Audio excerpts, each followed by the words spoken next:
Good morning. I'm going to begin with a story. I'm a tennis coach, and my birthday was a few weeks ago. I've got a client, and a few days after my birthday, I told her it was my birthday. She said happy birthday, and the following week, when we had our next session, she brought a gift very kindly. So at the end of our session, I went home, I opened the bag, and I took out a card. I took out a box of chocolates and I took out an envelope with gratitude, of course. This envelope intrigued me.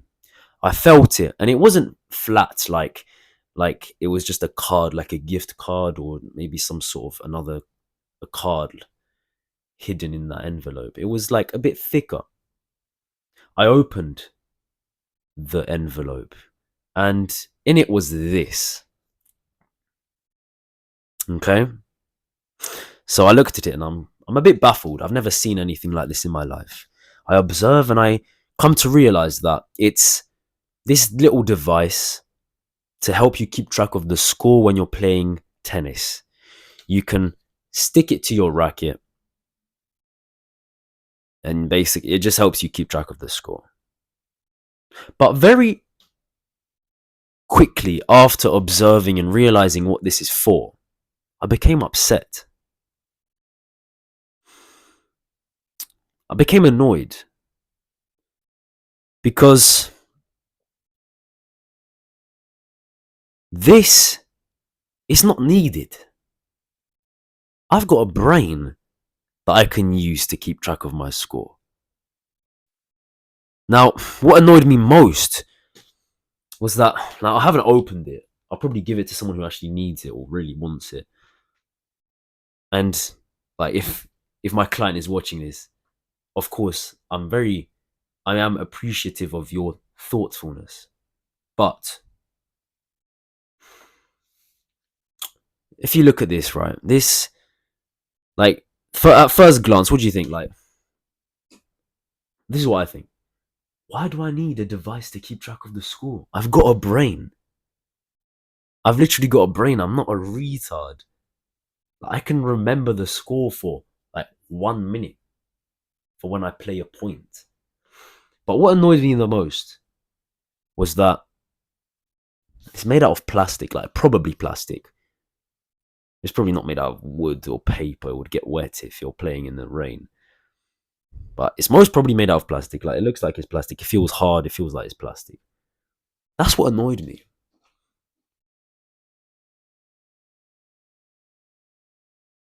It's the fact that companies are really trying to take advantage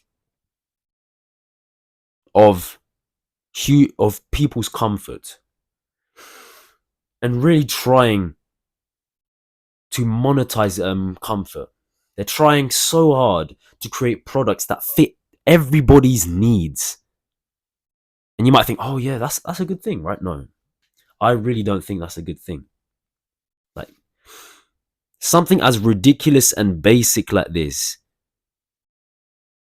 made me fuming, honestly. And it's not only this that annoys me. Like, this is plastic, right? If you don't know already, this is a channel where we are dedicated towards serving nature. We discuss things like issues in the world. We talk about things that we can be more sustainable, right? We're fed up with the destruction that is happening to nature and basically the comfort that is going on in the world and leading to the destruction of nature. This is what we're talking about today. Comfort, right? So what I'm saying is,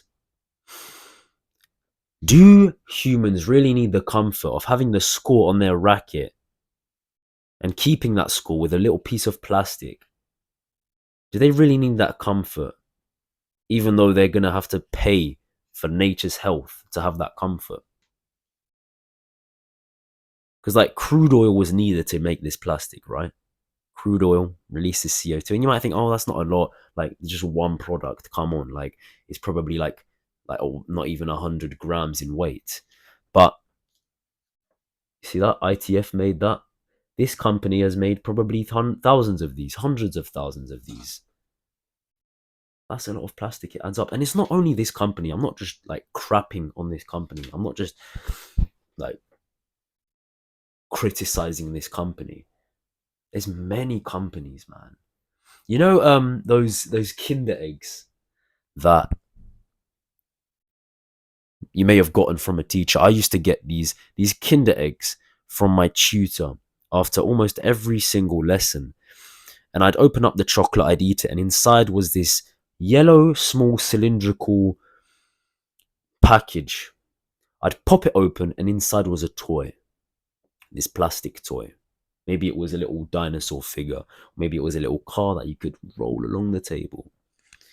I'd play with it for at most 10 seconds and I'd never touch it again. Think about what a waste of material is that to create that cylindrical package, that yellow package, and then that toy that kids don't even play with. They barely play with it. It's basically instant gratification. This is what I think. These products that are just for comfort, for short pleasure, for instant gratification, for just comfort, to make life like 0.01% easier. It's these products that they're not creating the biggest issue. Like, the biggest issue is probably maybe they are, I'm going to be honest. It's these little products that are having an impact on the climate, that are having an impact on nature, on the pollution, the plastic pollution crisis.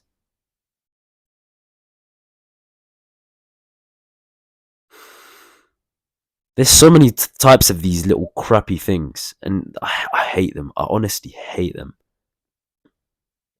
I used to work at a restaurant, and I'm sure this is probably in every restaurant now or pub. But you know how you have those vending machines? No, not vending machines. These gambling machines, but for kids. So you put in money and you choose a toy, or you get a toy automatically. And it's it can be anything. But the ones I've seen, it's this spherical plastic ball. It's this plastic ball, and it's got a toy in it, and it's all made out of plastic. And the kid will use it for literally the night out. They go to the restaurant, and he'll never touch it again. I remember you working in this restaurant. These kids would go to the machine, buy it. I'd walk past and I'd think, why? Don't buy this crap. You're just wasting money. Maybe it's only £1, but it's just plastic. Why can't people think about the nature, the environment?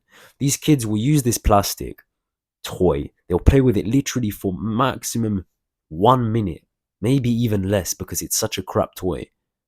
And they will leave it there on the table. And then we've got to clean it up and put it in the bin, where it's going to go to landfill and it's going to contribute more to the plastic pollution. Now, if you didn't know already, plastic pollution is very dangerous. It's very, very dangerous. Earlier, when I was on my phone, I was reading and I went onto Google to research a phrase that I didn't know the exact meaning of.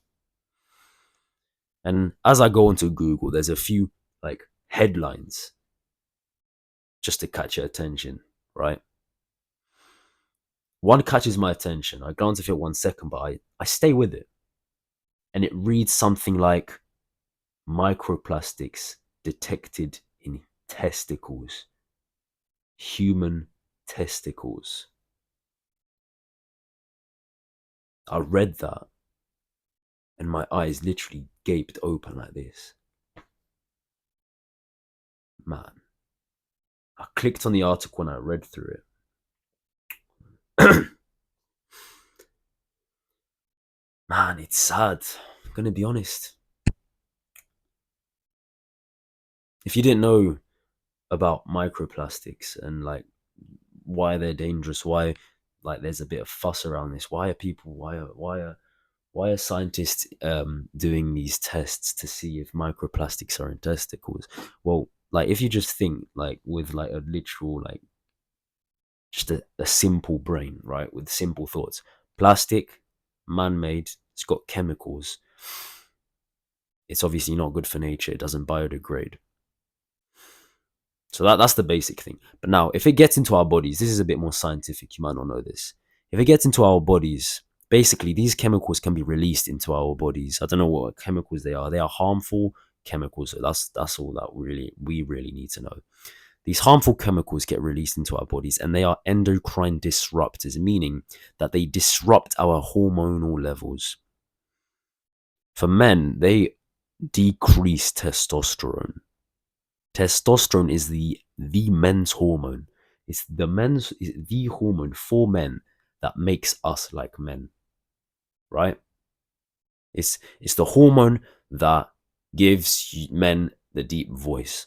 It's the hormone that puts on muscle, that starts puberty, right? And it's the hormone that increases libido. It's the hormone that gives you an erection, I think. So what that means, it's also like the hormone that increases fertility, and that's the important part. So the scary thing about this, microplastics in our testicles, is that our fertility is probably decreasing on a global level. On a global level.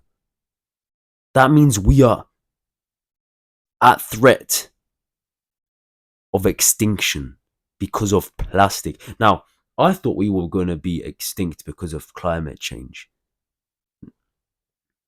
But it might be plastic pollution. Now, this angers me. This really angers me. This is why these products are so annoying to me. So annoying. And it's insane how plastic is everywhere in our day-to-day lives. And to be honest, it's not really a surprising thing to think that plastic is in our bodies now. Like, I'm looking at this desk, this mouse made of plastic, this monitor, this whole monitor, this headset made of plastic. Like, you can literally look at, like, oh, you can literally just pause watching this video, look around, and in 1 second, you can pick up something that's made of plastic. Probably at half a second. Boom. Sellotape, plastic. Stapler, that blue thing's definitely plastic. Phone case, plastic. Like, this watch is plastic. Like, that whole laptop right there is plastic. This tripod is made out of plastic. This crap that I don't even need. Like, some things, yeah, they're useful. But these things that we could do without this, and we could probably save some CO2 from going into the air to create disruption in our climate. And this fake wallet, like, this is fake leather, right? I don't even know what that is. That might be fake plastic. Plastic is everywhere. It is terrible. That's why it's really important, basically. That's why this is why we need to live more sustainably. This is why our journey matters. I know you've been thinking about switching to a no plastic diet. I have. This is why it's so important to pursue it, to collect that litter from the nature, and so it doesn't pollute our surrounding environment. Now, there's something else I want to add, and it's a bit of like theoretical, philosophical, like, thoughts. Okay, so if you've been a bit into self-improvement like myself, maybe, so you've been watching maybe self-improvement videos, you've been going to the gym or meditating more, going out on nature walks more, like dopamine detoxing, like all of that stuff. Okay, if you've been doing any of that, and you've got a bit of self-improvement knowledge, you know a bit about the terminology, you'll know what discomfort leads to growth means. Discomfort leads to growth. Okay, the idea is that if you put yourself in an uncomfortable situation, you will inevitably improve, you will grow inevitably, even if you make a mistake, because you will learn from that mistake. All right, I don't know which chapter it is from The Way of the Superior Man, but the book has a chapter which is titled something like Lean Beyond Your Edge. So basically, you need to lean beyond your edge to grow. If you lean way too far over your edge, basically your edge is like what is challenging for you, what is scary for you. If you lean too far, you might be stressed, you might not want to do it. If you lean not far enough, you won't grow. Okay?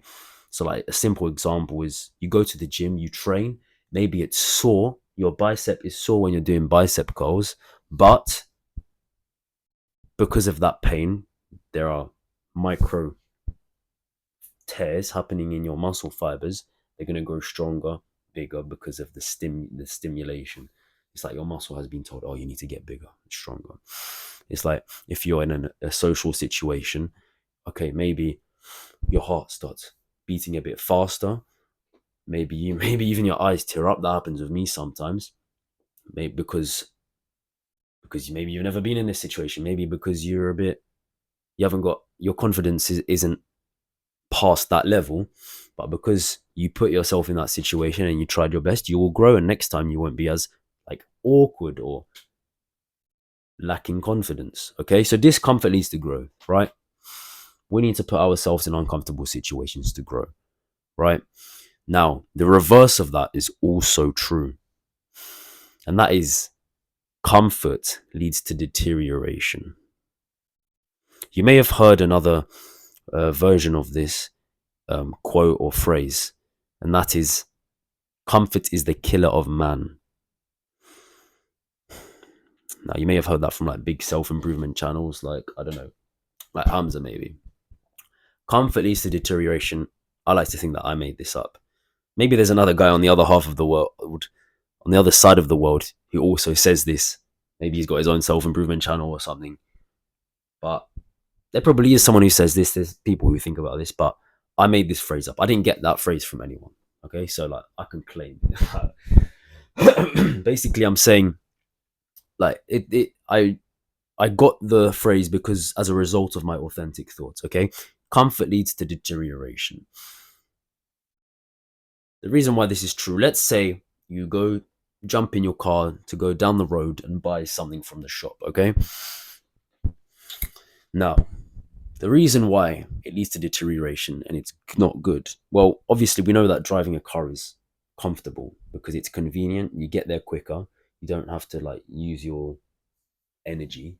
You don't have to expend any energy in getting there or any of your own energy. You use the energy of the fuel and or you preserve your own energy. Okay. The reason why this leads to deterioration, there's three reasons. First of all, the driver will deteriorate. Okay. Let's call him Pete. All right. Pete deteriorates when he drives to the shop and drives back, even though he didn't really have to, even though it was a short distance, because he's sitting down, he's not exercising, he's being lazy, right? Like his body's just relaxing and it's not in the best position. It's not good posture. Like you're sitting like your upper body's like this, then your legs are like that, your upper legs, and then your like lower leg and your where your shin is like that. Okay.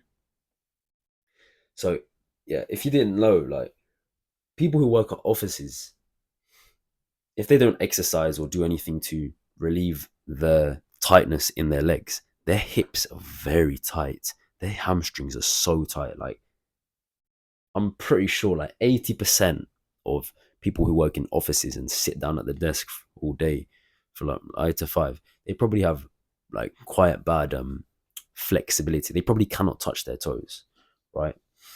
Because they're just not exercising, they're not moving their bodies. Now, obviously, that means you're deteriorating, right? You're less capable of using your body.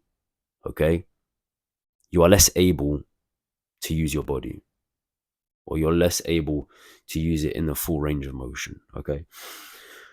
And we know like if you're tighter, if you have less flexibility, that can lead to injury when you like actually train properly. Okay, so the driver Pete deteriorates.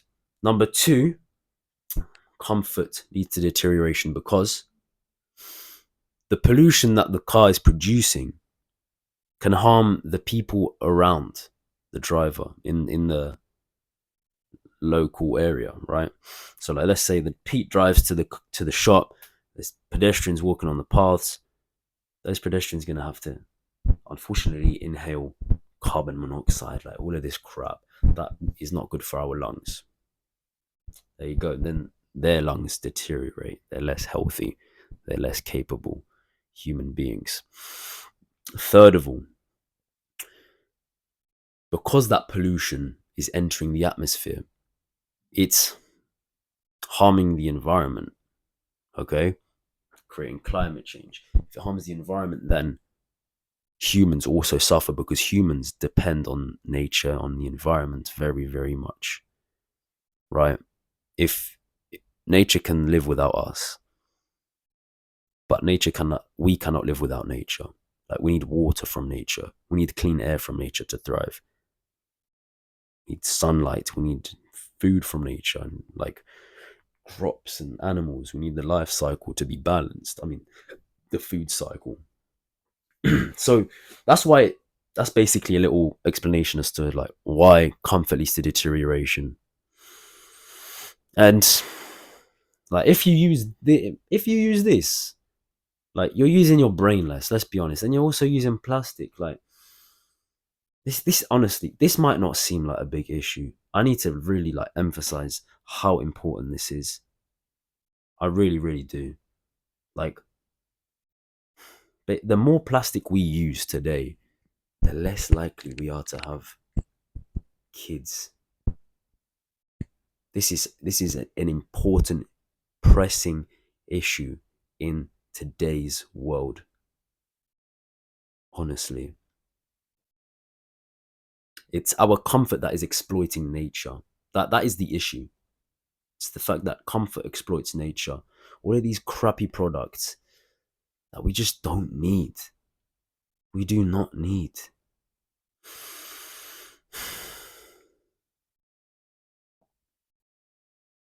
I visualize. Let's close our eyes and do. We're gonna visualize, okay? I want you to imagine a world where we have finally stopped using plastics. We use paper for virtually all packaging. Maybe we even do a bit of hunting and gathering in the nature, which is so healthy for our bodies as we chase the boar or put our bodies in this weird position to grab the berries, in this uncomfortable position where we may be doing a Slav squat or something funny like that, where like we're stretching our knees or something. We're exercising our bodies as we go hunting and gathering. And I'm not saying, well, we're going to be hunters and gatherers. We might be, but I'm saying that we will live in a future where our lives are not going to negatively impact nature. They are going to positively impact nature. We're going to get food straight from nature. We're going to have seasonal food. We're going to be comfortable without exploiting nature. Today, we are comfortable exploiting. We are with our comfort, we exploit nature, but not in the future. In the sustainable future, we will derive comfort or rest from going on a nature walk. Simple things. We can do these today. It's just that we need to do it more and more and more so people catch on to it, so more people do it. We will get comfort from just meditating in nature because each and every one of us will have reached this enlightened form of ourselves where we can just enjoy the presence of nature. We will become superhumans. Our brains will be so sharp. We won't need all these crappy little devices to stimulate our brains just for some dopamine or to remember something. We will have a sustainable future. Food will be packaged in paper, like I said. So many people will be cycling. Cycling will be such a big thing. People won't be driving about as much, at least. There will be renewable energy, and we will be using our own energy. Open your eyes. This is important. This mission is important. We will live in a sustainable future. We will not let these products, these companies who are so focused on profit to destroy our future. We will not let them do that. This is why it's so important that we stay focused on our mission. We stay focused on serving nature. We don't buy that food that is packaged in plastic. We walk and cycle everywhere. We collect that litter even though we don't feel like it, even though there's people around us and we might feel embarrassed. Because we remember that if I do something that is actually inherently good around people and they see me doing that, they're actually going to be more likely to do that action by themselves. They're going to be inspired. If I pick up litter in front of a group of people, which is a wholesome thing to do, good for the environment, it's like you could say bigger than yourself in the grand scheme of things because you're protecting nature. They're going to be inspired. We're going to get more people to join our community, to join our movement. This is so important, honestly. This is so important. Our lives, humanity depends on us. It depends on us to live more sustainably. It starts with us. Do you understand? Me and you. Me and you need to make sustainable choices from today for the rest of our lives. Now, we might not be completely perfect, but we must create as many sustainable choices as we can. We must meet together. Now, this is why I'm creating a Discord server. Okay, there's going to be a link in the description. Also, I don't know if I mentioned earlier, there's a link in the description to the article about microplastics that I read earlier, if you're interested about that. Microplastics in testicles. But also in the description is going to be the Discord server where you can join in if you resonate with me and my message, and we can have a chat.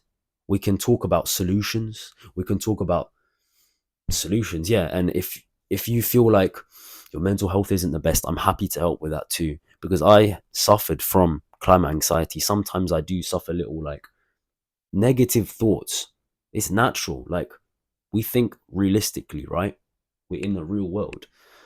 So join the community if you want to make sure your mental health is good. You don't want the climate change and all the bad news to like ruin your life.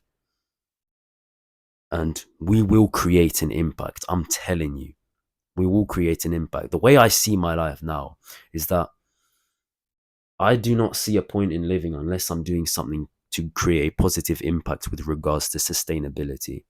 Because this is the issue, this is the crisis, climate change, which is threatening all of humanity.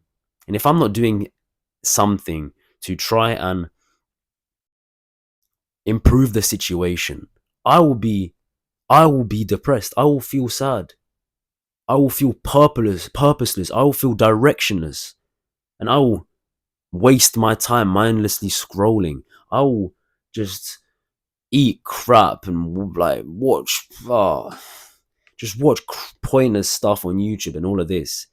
I'm glad that you're here. If you're watching this at this far into the video, 28 minutes into this video, my mic's still on, thankfully. We're similar. We're going to make an impact. You need to join the community now. We will work together because you never know. Like, if you're watching this far in, you probably resonate with me, like I just said. If you join the Discord and maybe we live near each other, we're both working on this mission to protect nature, we might collaborate. It's so important that we connect, we create this community to live more sustainably, because if we collaborate, we might double the impact we create. It might be double the impact we create in one day, or in a few weeks, or for a period of a few weeks if we work for that long together. Or it might double the impact we create in our lifetime if we collaborate for the entire time of our lives. It's so incredibly significant that we work together and we make the right decisions. So the links are there in the description.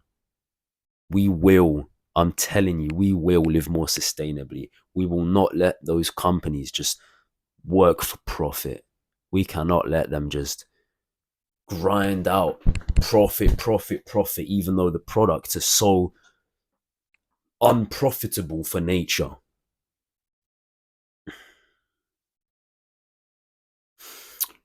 But that's enough for like the ranting. I just wanted to say that there's going to be some interesting videos coming on this channel, exciting ones. I'm excited to create them. I'm excited to go out and Wait, I'm going out and like doing adventures and create inspiring content. This will be inspiring content. This will create strong community. I'm excited. There's gonna, like, watch out for the next few videos showcasing my sustainable lifestyle that I'm trying to adopt, and all these different things, because we must do it. We have no other option, and we will succeed.